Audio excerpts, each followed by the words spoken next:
This small piece is about Grandma in the outhouse. I was a small young fellow at the time, 6 or 7 perhaps. We, our family, had a dairy farm in rural upstate New York. It was customary at the time to do some major farming tasks communally. Silo filling was one of those activities. Adjoining farmers exchanged a day's work for the return of work in kind. Neighbors came, some individually, some with teams and wagons. Field corn is harvested while the plants are green. A mechanical harvester bundled the stalks into a unit which one man could handle. They are then loaded onto a wagon and brought to the silo, where they are fed into a machine that chops the stalks into 1-inch pieces that are propelled up a tube 30 or 40 feet to U-turn, where they are then dumped into the silo.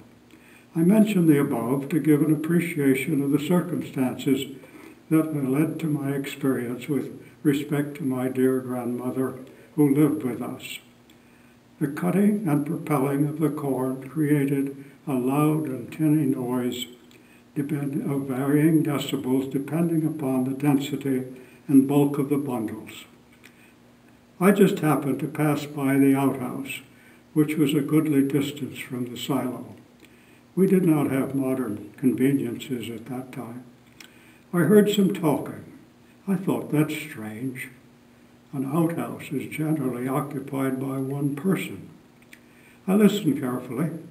I think it's my grandmother. I listened more intently. It is my grandmother. Now, my grandmother was the archetype of a Victorian lady. She was of the Eastern Star, the Ladies' Village Improvement Society, and chair of the Ladies' Methodist Circle.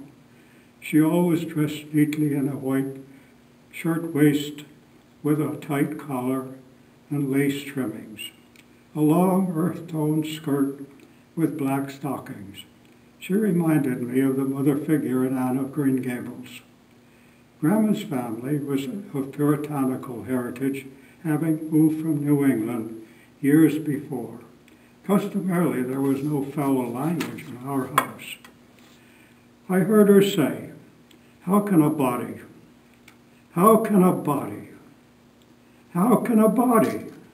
and then with a degree of exasperation she blurted out, how can a body shit with all that noise?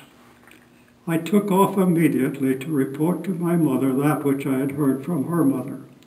Mom could hardly believe what I was telling her.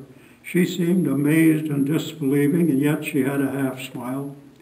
I never learned if she had discussed my report with her mother. In any case, I found the incident of enough interest that I thought it should be recorded for my children and beyond. I must admit a bit of embarrassment for violating a confidence that my dear grandmother had every right to expect. May I be forgiven. She still remained the severe, prim, and proper elderly lady the community had always known.